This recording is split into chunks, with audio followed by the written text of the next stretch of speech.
अविभाजित उत्तर प्रदेश के समय रामनगर के मोहल्ला गोलरघट्टी मंगलार रोड पर उस समय में तत्कालीन उत्तर प्रदेश परिवहन को 24 बीघा जमीन आवंटित हुई थी, जिसमें रामनगर डिपो को स्थापित किया जाना था। यह 90 के दशक के आसपास का मामला है। उस समय रामनगर का वश डिपो, जहां आज प्रगतिशील रामलीला मैदान हुआ करता है, वहां पर अस्थायी रूप से चलता था। गौरतलब है कि वर्ष 1960 के आसपास रामनगर के पेंटपड़ाव में एक छोटे से कमरे से बसों को संचालित किया जाता था। सबसे खास बात यह है कि तकरीबन 24 बीघा यह भूमि मंगलार रोड रामनगर में स्थित है, जो शहर से सटी हुई है। इसकी कीमत का अंदाज़ा इस बात से ही लगाया जा सकता है।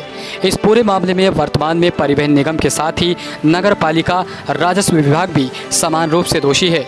वर्ष 1992 में तत्कालीन जिला अधिकारी नैनीताल के आदेश पर रामनगर पेशकार द्वारा परिवहन विभाग को रोडवेज बस स्टेशन संचालित करने के लिए कब्जा सौंपा गया, लेकिन यहाँ स्पष्ट है कि जिन विभागों को इसका रखरखाव तथा देखभाली करनी थी, उन्होंने ही इसकी सौदेबाजी में सहयोग किया। इस बात के स्पष्ट प्रमाण हैं कि इस भूमि के भू अभिलेखों में छेड़छाड़ का भरसक प्रयास किया गया है। मज़ेदार बात यह है कि वर्तमान में जिस लीज की भूमि पर रामनगर का बस स्टेशन संचालित हो रहा है, उसका अनगिनत बार शिलान्यास हो चुका है तथा कई बार धनराशि स्वीकृत की जा चुकी है। यहाँ भी सरकारी धन का दुरुपयोग जमकर हुआ। यहाँ तक कि यहाँ बस पोर्ट बनाने की बात भी कही जा चुकी है। जिस बस स्टेशन के लिए रामनगर में जमकर आंदोलन और संघर्ष हुआ, उसको भ्रष्टाचार इस कदर लील चुका है कि अब देखना यह है कि प्रशासन कोई कार्रवाई कर पाता है या नहीं। इस मामले के माननीय न्यायालय में जाने पर न्यायालय का निर्णय इस संदर्भ में क्या रहता है, यह अभी भविष्य के गर्त में है। नगर में बस स्टेशन के लिए जिस 24 बीघा ज़मीन को आवंटित किया गया था, उसमें एक ISBT बन सकता था। गौरतलब है कि रामनगर, कुमाऊं और गढ़वाल का प्रवेश द्वार है। इसके साथ ही राज्य के पर्वतीय क्षेत्रों को राजधानी दिल्ली, देहरादून सहित कई बड़े शहरों को जोड़ता है। यदि बस स्टेशन प्रस्तावित भूमि पर बनता तो शहर में लगने वाले ट्रैफिक जाम से भी निजात मिल जाती। लीज पर चल रहे मौजूदा बस स्टेशन की जगह किसी अन्य को भी उपयोग में लाया जा सकता था। लेकिन यह भी सच है कि रोडवेज बस स्टेशन के लिए प्रस्तावित भूमि पर मकान बनाने वाले कई व्यक्ति निर्दोष हैं, जिसका कारण यह है कि जानकारी के अभाव में अधिकांश लोगों ने यहाँ भवन बनाए हुए हैं, लेकिन जिन लोगों ने प्लॉटिंग कर प्लॉट बेचे, उनकी योजना सुनियोजित थी। यदि प्रशासन कोई कार्रवाई करता तो उसे उक्त पहलुओं पर भी ध्यान देने की आवश्यकता है। वहीं मामले का खुलासा करने वाले RTI कार्यकर्ता अजीम खान कहते हैं कि उक्त विवादित भूमि में मकान बनाने वाले व्यक्तियों का संभवतः कोई दोष नहीं है, परंतु उक्त भूमि को सुनियोजित तरीके से प्लॉटिंग कर बेचने वालों पर कड़ी कार्रवाई की जानी चाहिए। इसके साथ ही उक्त भूमि रोडवेज को मिलनी चाहिए। सूचना के अधिकार में रामनगर के रोडवेज बस स्टेशन के भ्रष्टाचार का खुलासा करने वाले RTI कार्यकर्ता अजीम ये भी कहते हैं कि हमने RTI में खुलासे के बाद SIT जांच की मांग की थी, लेकिन शासन ने कोई जांच नहीं की, जबकि परिवहन निगम के महाप्रबंधक उत्तराखंड दीपक जैन और अन्य अधिकारी सिर्फ आश्वासनों तक ही सीमित रह गए। अब अजीम कहते हैं कि वह अब CBI जांच की मांग करेंगे। रोडवेज का जो है 1992 में रोडवेज विभाग को कब्जा सौंपा गया था। वह भूमि मंगलार रोड गोलरघट्टी में स्थित है, 24 बीघा।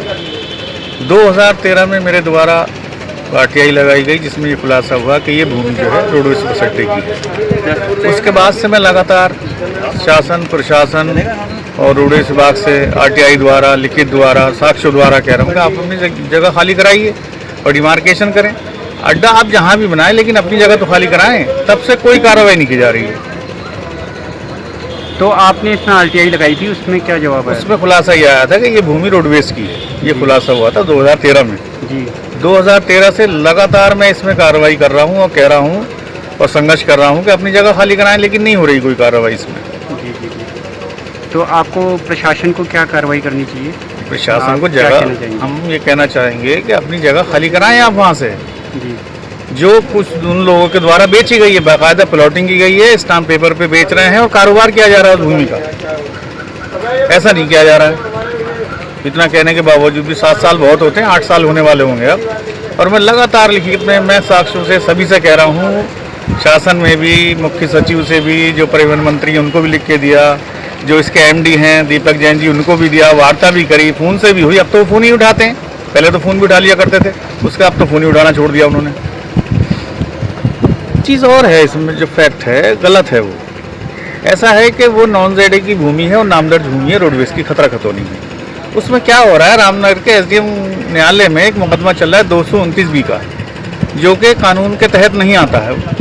वो केवल लिंगर ऑन करने के लिए चल रहा है 2006 से। जब से 1992 में ज़मीन दी गई है उसके बाद से डाला गया है और अब तक चल रहा है।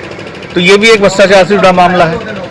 यदि वहाँ पे नहीं लेना चाहिए तो सरकारी वकील को चाहिए ऐसा मुकदमा सबमिट ना करें जो नहीं चलने वाला हो, लेकिन चल रहा है वहाँ पर। इसके बाद भी वो खारिज भी नहीं किया गया अभी तक। ऐसा कुछ दस्तावेज है उस संबंध में मेरे पास नहीं होती है, तो ये समझा जाए कि इसमें महाभ्रष्टाचार हो रहा है। और बिना इतनी शहर के इतना बड़ा निर्माण नहीं हो सकता। 24 बीघा ज़मीन है शहर के बीचों बीच, ऐसा भी नहीं कि छुपी हो, अधिकारियों से छुपी हो, लोकल अधिकारी से या ज़िले में शासन से छुपी हो, और सारी लिखित में दे रखी हैं और उन्होंने स्वीकार किया रोडवेज विभाग ने भी कि हमारी ज़मीन है, RTI में भी। उसके बाद भी नहीं करा रहे हैं खाली। और मैं बार बार कह रहा हूँ इसमें, और कार्रवाई अभी तक कुछ नहीं हुई। जो सक्षम कार्रवाई होनी चाहिए थी वो अभी तक कुछ नहीं हुआ इसमें।